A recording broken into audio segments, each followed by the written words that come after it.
and welcome to another edition of The Fourth Estate on Viusasa, a Citizen TV product. Now, what happens when an investigative journalist becomes a member of parliament? Will they still be able to keep leaders accountable when they are one of them?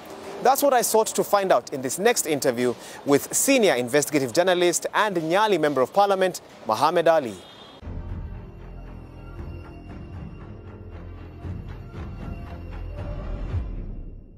Honorable Mohammed Ali, I know you don't like that title. Yeah. But you have to accept it. A servant. A servant of the people. Servant of the people, yeah. Thank you for giving us this chance to talk to you. Karibu. Kenyans know you as Jicho Pevu, and for those watching us from other countries, Jicho Pevu means a person who scrutinizes. Just the exact translation would be?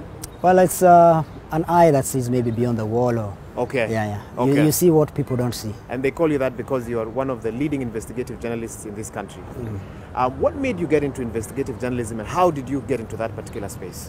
Well, it's all about the problems that people encounter. And when I was growing up, I also went through a lot of problems. And I thought to counter such things, we should have a special team that will be dealing with crime and investigation, exposing the evils, so that people can know where the problem is. Because during those days, if something bad happens to you, you don't know who to run to. You cannot run to the cop.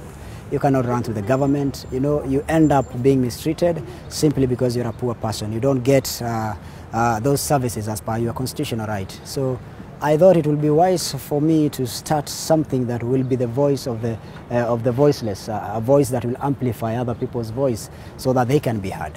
You've done numerous stories over your, 15-year career? Close to 15-year career in investigative journalism. You've talked about police killing, drug scandals, and so forth. Which story stands out in your mind as a story that either had the most impact or was the hardest to get, especially because of the challenges you faced, threats, and all sorts of things? Which story stands out most? Well, the drug story, Parwanja la Mihadarati, was one of the best, and the Westgate siege, plus the one that I did for Al Jazeera, killing Kenya.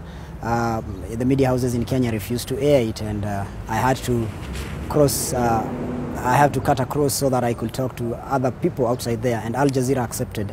Most Kenyans think you live a very glamorous lifestyle. They see the final product that's on TV.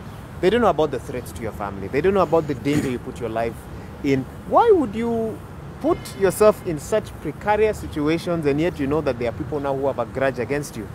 When we were starting, it was a kind of a little bit scary, because once you get a threat directly or indirectly, you are really afraid, but you get hardened as day goes by. You see a lot of blood, you see a lot of killings, you see a lot of evil things happening in this country. It hardens you, and it gives you more power to tell these stories that people are afraid of. Yeah, we are threatened every day. It's like a breakfast, lunch, and dinner to us, but we can't stop. What do you think so far has been the impact of the work that you've done? There are many who say that the more things change in Kenya, the more they remain the same. Corruption is still the headline in our newspapers, and yet we know there are investigative journalists here. Do you feel you've had impact? Yeah, there's a bigger impact, because every time that we do some stories, we could see changes. Some just show changes. Yes. The government will just superficial. Do superficial. Yes. They'll just do it to prove that they are doing something, but others are real changes.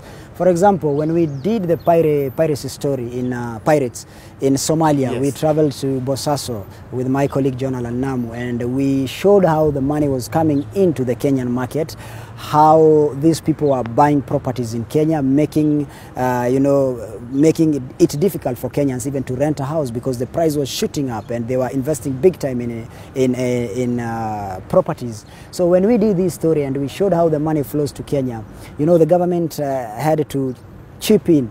And that's why you see from nowadays, for a long time, that when you want to send money from Europe or from any other country, or you want to deposit some cash in an account, you cannot deposit more than $1 million, because you must explain the source of this money. I know that you face various challenges with getting your stories aired, and I want to hear from you your take on the state of media in Kenya, and whether media in Kenya has helped investigative journalism to grow or fought it.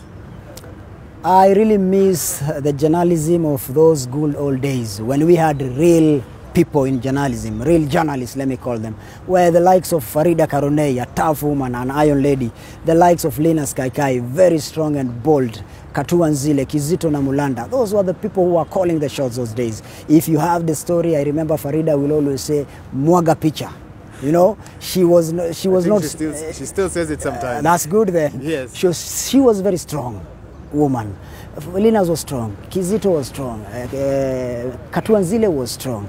But they, you know, as time went by, a new breed came in. You know, pretty women, pretty faces. You know, handsome men who are just coming to, you know, they thought TV is all about having a pretty face on TV so that you're going to be able to get a lot of viewers. But they messed up because these people just come in, they don't have that training, they understand nothing about journalism. They think journalism is all about appearing on TV, wearing an expensive suit, driving a good car, changing your style. And they behave like that. You've had a chance to travel the world talking about journalism in different forums. You've met media or media representatives from other countries as well. How would you compare the state of media in Kenya to Africa and then the wider world? At least Kenya, we are better than other countries. If you go to other African countries, you'll thank God that you're in Kenya. There are some things that you can do here in Kenya. It can't be done in other countries. But the problem with this country is self-gagging, and even the journalists have taken a political side. You know, there are those who are in NASA and there are those who are in Jubilee. So they don't care about the people in between who are Kenyans. Ndio Waswahili wanasema wapiganapo fahali wawili nyasi huumia. So nyasi are Kenyans, they are suffering because you hide. You don't tell them the truth. You don't tell them where their money is going. You don't tell them who is killing who. You keep on telling them about some funny thing. Do you have a dream of opening your own media house? If you are not happy with the current media management generally in Kenya, do you have a dream of opening? Well, we already have one. Okay. African Uncensored. African Uncensored, that's yes, right. Yes, okay. We have one and we are trying our best. I think we are going to the third year now. Despite many challenges, we are broadcasting. The problem is that we are so much online. Sometimes when the media house want our story, we give it to them so that they can be able to broadcast. And yes, we shoot even with the media houses from outside the country. So the dream has been there. You have started. We have started. God willing, we will fight for this space kabisa tupambane na media world ya Kenya. Okay. Moha, in August 2017, you are elected as a member of parliament for Nyali constituency, that's at the coast. What made you take such a drastic decision to become a member of parliament, yet for a long time you seemingly have been fighting those who are in power? Well, I wanted to bring justice to their doorstep. We've been sitting outside complaining that the problem with this government is the parliament. This is where the laws are being made. This is where everything that affects Kenyans is being done. So I sat down and said to myself, why can't we take justice to their doorstep? Why can't we fight from inside? And that's how the dream started. So okay. I chose to come and fight from inside. From inside? Yeah. What structures have you put in place to ensure that you do not become like the men and women you have investigated over the years? That next time it will not be me coming to do a jichopevu on me. On you. Well, first of all, I'm a new guy here. So you sit down calmly, trying to find out how these people operate. You know, you just don't come into their territory and you want to do some things. You want to overturn everything overnight. Just first understand the house itself, how they operate, and slowly by slowly you know a lot of things. And when you start now doing your things, it's a person who has experience inside parliament and he knows how to do it. You just don't come and get inside and say that you're starting to do a jichopevu. Well, for the last 2-3 months, there have been a problem in this country. So even settling down in parliament was a problem. So it's all about observing. Okay. Yeah. So you want to tell Kenyans that your journalism days are not over? I'm still a journalist. I'll be a journalist. I'll die a journalist. And I'm working on something as we speak. And very soon we are going to unleash it to to Kenyans, so that they can see what has been going on behind the curtains. So yes, I'll be practicing. I'll be the first member of parliament, I think, in Africa to practice journalism and be a member of the parliament at the same time. I mean, it sounds very rosy from where we stand, but I know you're going to face a lot of challenges. You don't have a lot of time as you used to before. You now have a whole constituency to deal with, and it is possible that some MPs, your colleagues, will be telling you, Moha, go slow.